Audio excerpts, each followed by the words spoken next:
జై భీమ్ మిత్రులందరికీ. విషయం ఏంటంటే,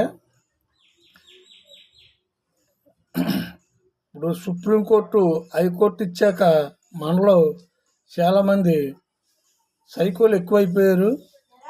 రాజ్యాంగమే తప్ప రాజ్యాంగం బైబిల్ అవదు, బైబిల్ భగవద్గీత అవదు.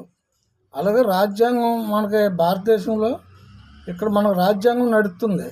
రాజ్యాంగాన్ని అనుసరించి నడవాలి. మనకు వచ్చేటప్పుడు ఒక న్యాయం, ఎదరోడికి వచ్చేటప్పుడు ఒక న్యాయం కాదు. ఇది రాజ్యాంగం. మా గురువు గారు జేపీ రాజు గారు ఇచ్చారు. ఇది బ్లూ కండువా, అంబేద్కర్ అభిమానించింది. ఇది బౌద్ధ మతానికి. కాకపోతే విషయం ఏంటంటే, నీలకండువా ముసుగులో రాజ్యాంగాన్ని తూట్లు పొడిచి అంబేద్కర్ని ఇష్టపడుతున్నానంటూ అంబేద్కర్ తూట్లు పొడుతున్నారు కొంతమంది కాదు, దళిత జాతి మొత్తం అంబేద్కర్ తూట్లు పొడుతున్నారు, అవమానించబడుతున్నారు. ఇప్పుడు నీ కొడుకు దొంగోడని 10 మందిలో అంటే ఆ తండ్రికి ఎంత బాధగా ఉంటుంది? నీ కొడుకు దొంగోడు పలానెలగా అంటే ఎవడన్నా ఇంటికి వచ్చి ఆ తండ్రికి ఎంత బాధగా ఉంటుంది? బాధ ఉంటుందా ఉండదా? అది మీరు కాదని మీరు ఎందుకు మీ ఇష్టాసారంగా మీరు చేస్తున్నారు? ఓ పక్కన అంబేద్కర్ జై భీమ్ అంటున్నారు, ఓ పక్కన అంబేద్కర్ తూట్లు పొడిపెడుతున్నారు. రేయ్, నేను చెప్పింది రాజ్యాంగం మీ ఒక్కడికే రాయలేదు. కుక్క కూడా రాశాడు, కోడికి కూడా రాశాడు రాజ్యాంగం హక్కు. కోడికి బతకడానికి జీవే. కోడి దాని సొసైటీగా అది బతకడానికి ఇచ్చారు తప్ప కోడి పందాలు వేసుకుని కోడిని చంపమని కాదు. కోడి పందాలు వేస్తే తీసుకెళ్ళి బొక్కలో పడదెంగుతారు. అర్థమైందా? కుక్కల్ని మిష్టహారం వాడుకుంటే తీసుకెళ్ళి బొక్కలో పడేస్తున్నారు. ఎందుకని? దానికి ఒక చట్టం ఉంది. పెంచితే కుక్క పెంచినోడు కూడా ఆ యజమాని పక్కోడిని కడితే దాని బాధ్యత ఆ యజమాని కుక్కను పెంచినోడే కట్టాలని రాసి ఉంది. ఇదంతా ఏంటి? రాజ్యాంగం. దాన్ని కాదంటారేంట్రా మీరు? సుప్రీంకోర్టుని హైకోర్టుని కాదనని మీరు దళిత క్రైస్తవులు అంటారేంట్రా? దళిత క్రైస్తవులు అన్నవాడు ఎన్నటికే దళితులు కాదు. క్రైస్తవుడే, దళితుడే. మీరు పిచ్చిగా చేసి అంబేద్కర్ని తూట్లు పొడితే గొర్రెలాగా ఊరుకోరు చాలామంది.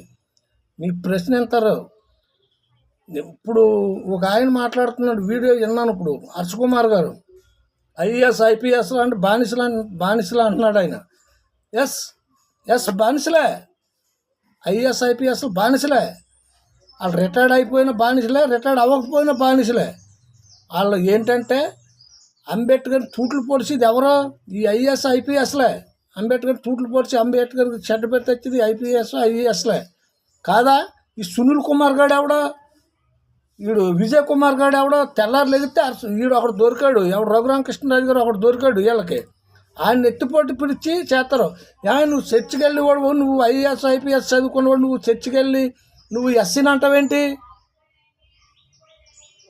ఐఏఎస్ ఆఫీసర్ని అన్ని చెప్తూ ఉంటే నువ్వు చర్చికి వెళ్తూ ఉంటే నేను ఐఏఎస్ ఆఫీసర్ని అంటుంటే మీలాంటి వాళ్ళే. అయ్యో, మీకు చెప్తాను, యూత్ కుర్రోళ్ళు మీరు తెలుసుకోండి అబ్బాయి. మీరు ఇప్పుడు సునీల్ కుమార్, విజయ్ కుమార్ మీకు టార్గెట్ రేపొద్దున మీ జీవితాలను పాడు చేయటానికి. అర్థమైందా? అంబేద్కర్ రాజ్యాంగాన్ని తూట్లు పొడిచింది వీళ్ళ కొంతమంది ఉన్నారు. దళిత క్రైస్తవమని చెప్పుకుంటూ ముసుగులోని రియల్గా బతకగలరా మీరు? ఎవడైనా నేను చెప్తున్నాను, మీరు రియల్గా బతకండి. అంబేద్కర్ ఎటువంటి ఆయన మనస్తత్వం ఏంటో తెలుసా? ముక్కుసూటు మనిషి ఆయన ముక్కుసూటు దాన్ని మీరు ఎందుకు పాలసీ చేస్తున్నారా? ఆయన ముక్కుసూటు దాన్ని ఎందుకు పాలసీ చేస్తున్నారు అంటున్నాను. ఇది కరెక్ట్ కాదు. రాజ్యాంగాన్ని తుంగలో చెప్పి టైపు ఎవరో చేయొద్దు. మందాకృష్ణ మాదిగా మాలోడు ఎదురవుతే కొట్టుపాడదాంగండి, తోసిపోయిన వదిలేండి, కానీ మాలోడు వేస్తే కొట్టుపాడదాంగమన్న మందాకృష్ణతో మీకేంట్రా?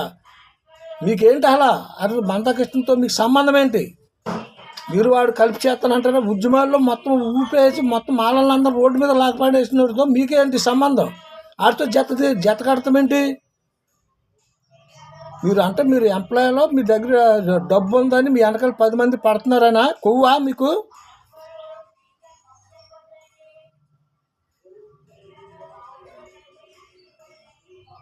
అతను ఇలా దళిత క్రైస్తువులు కలిసి రమ్మన్నాడు. ఎస్, నేను ఒకటే చెప్తున్నాను, బ్రాహ్మణుల్ని మీరు అంటున్నారు కదా, వాళ్ళ దగ్గర నీతి ఉంది బ్రాహ్మణుల దగ్గర. ఎందుకో చెప్తున్నాను, దాన్ని కూడా నేను చెప్తున్నాను. అంబేద్కర్ని చదివించింది ఆయన గురువు గారు, ఒక బ్రాహ్మణుడు. ఆయన ఇంటి పేరే అంబేద్కర్. అంబేద్కర్ పేరు భీమరావు గారి పేరు అంబేద్కర్ అని పెట్టుకున్నదే ఆయన గురువు గారిది. ఎస్, అంబేద్కర్ క్షీణించి ఆయనకు ఆరోగ్యం పనిచేయని పరిస్థితుల్లో అంబేద్కర్ గారిని ఆరోగ్యంగా మళ్ళీ మనిషిని తయారు చేసింది ఒక బ్రాహ్మణ స్త్రీ. మీరు ఎవరన్నా మీ అక్కలను, మీ చెల్లెలు, మీ ఇంట్లో వాళ్ళని ఎవరన్నా పంపించి ఆయన ఆరోగ్యం గురించి ఆలోచించారా? బ్రాహ్మణులు అంటారేంట్రా? బ్రాహ్మణులు అనవని పని ఏంటి? బ్రాహ్మణులు లేరా? నీతిగాళ్ళు లేరా? బ్రాహ్మణ వంశాన్ని అంటారా? మీరు జనరల్గా బతుకుతున్నారంటే అంబేద్కర్ ఆలోచన బ్రాహ్మణులే పెట్టింది.